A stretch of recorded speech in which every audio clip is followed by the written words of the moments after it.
சின்ன வாழ்க்கைலாம் ஹாய், பெரிய வாழ்க்கைலாம் நமஸ்கார் சொல்லிட்டு இன்னைக்கு நான் என் கிச்சன்ல என்ன பண்ண போறேன்னு சொல்லி காட்டுறேன்.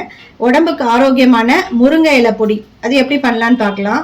எங்க ஆத்துல என்ன ஸ்டைல பண்ணுவாலோ அது காட்டுறேன். நான் எல்லாமே ஈக்குவல் மெஷர்மெண்ட்ல எடுத்துட்டு இருக்கேன்.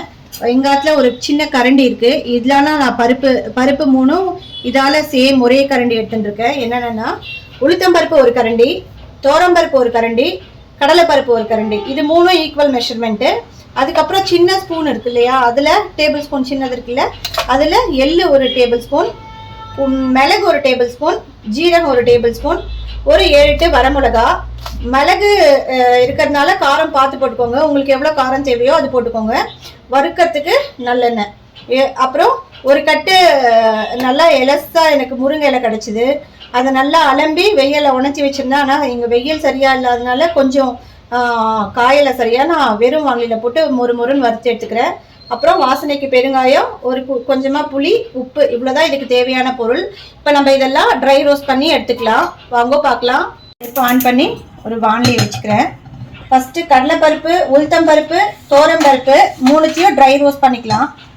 எண்ணெய் இல்லாமல் வெறும் வானிலையில் வறுத்துக்கிறேன். கடலைப்பருப்பு, தோரம்பருப்பு, உளுத்தம்பருப்பு, தோரம்பருப்பு, கடலைப்பருப்பு, இது மூணுத்தையும் வெறும் வானிலையில் வறுத்துக்கலாம். இது கொஞ்சம் ப்ரௌன் ஆட்டும். நல்லா வாசனையும் வந்துட்டு ப்ரௌன் ஆகிடுச்சு. இதுக்கு மேலே இருந்தால் தீஞ்சு போயிடும். இதை எடுத்துடுறேன் நான். இதை நான் ஆஃப் பண்ணிக்கிறேன். இப்போ இதுலேயே வெறும் வானிலை எண்ணெய் விடாமல் இதில் நான் இந்த முருங்கைக்கீரையை போட்டு கொஞ்சம் ட்ரையாக முறுன்னு வறுத்து எடுத்துக்கிறேன். இதை கொஞ்சம் முறுன்னு வறுக்கணும். வறுத்ததுக்கப்புறம் காட்டுறேன். பாருங்கள், இது நல்லா ரோஸ்ட் ஆகிடுது. இதுக்கு மேலே வேண்டாம், எடுத்துடலாம். இப்போ பாருங்கள், இதில் இருக்கிற தண்ணி எல்லாம் போயிடுது. ஸோ நல்லா வறுப்பட்டுருது. இதை நான் மாற்றிக்கிறேன் பிளேட்டுக்கு. இப்போ இதில் நான் அது மீதியெல்லாம் வறுத்துக்கிறதுக்கு ஒரு 2 ஸ்பூன் எண்ணெய் விட்டுக்கிறேன், நல்லெண்ணெய்.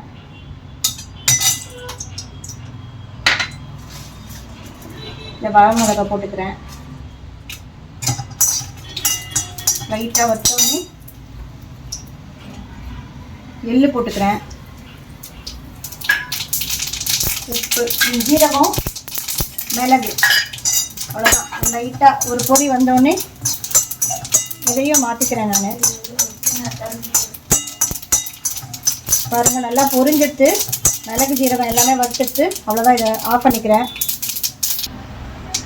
இதில் கொஞ்சம் புளியும் போட்டுக்கிறேன். எல்லாம் சேர்ந்து ஒரு நிமிஷம் சூடாகட்டும். அவ்வளோதான், எல்லாம் வறுப்பட்டுட்டு இப்போ இதெல்லாம் கொஞ்சம் உப்பு போட்டு நான் எல்லாத்தையும் பவுடர் பண்ணிவிட்டு பொடி எப்படி இருக்குன்னு உங்களுக்கு காட்டுறேன். சூப்பரான கமன் வாசனையோட உடம்புக்கு ரொம்ப ஆரோக்கியமான முருங்கலை பொடி சூப்பராக ரெடி ஆகிடுது. நீங்களும் உங்கள் ஆற்றுல செஞ்சு பாருங்க. இன்னும் உங்களுக்கு ஏதாவது மெனு இதை பண்ணி காட்டு அப்படின்னு சொன்னாலே எனக்கு மெசேஜ் போடுங்க, நான் பண்ணி காட்ட ட்ரை பண்ணுறேன். இது சில பேருக்கு தெரிஞ்சிருக்கும், பெரியவாளுக்கெலாம் தெரிஞ்சிருக்கும், அவளை எக்ஸ்பீரியன்ஸ் பர்சன். இது தெரியாத இப்போ யங்கர் ஜெனரேஷன் பர்சனும் நான் சில ரெசிபிஸ் போட்டுருக்கேன். அதனால நீங்கள் யாரும் இது தப்பாக நினச்சி போயிட்டா, என்ன இதெல்லாம் போடுறாளே அப்படின்னு சொல்லிட்டு. ஸோ என்னோட வீடியோ உங்களுக்குலாம் பிடிச்சிருந்ததுன்னா நான் டெய்லி போடுறேன். டெய்லி பாருங்கள் என்னோடய வீடியோ எப்படி இருக்குது. நல்லா இருந்தாலும் கமெண்ட்டில் சொல்லுங்க, நல்லா இல்லைனாலும் சொல்லுங்க, நான் அதுக்கேற்ற மாதிரி சேஞ்ச் பண்ணிக்கிறேன். ஸோ தேங்க்யூ என்னோடய வீடியோ இவ்வளோ நேரம் பார்த்துட்டு. Thank you so much. முருங்கலை பொடி ரொம்ப நல்லா இருக்குது. நீங்களும் ஆற்றுல செஞ்சு பார்த்து சுட சாதத்தில் போட்டு நெய் விட்டு சாப்பிடுங்க.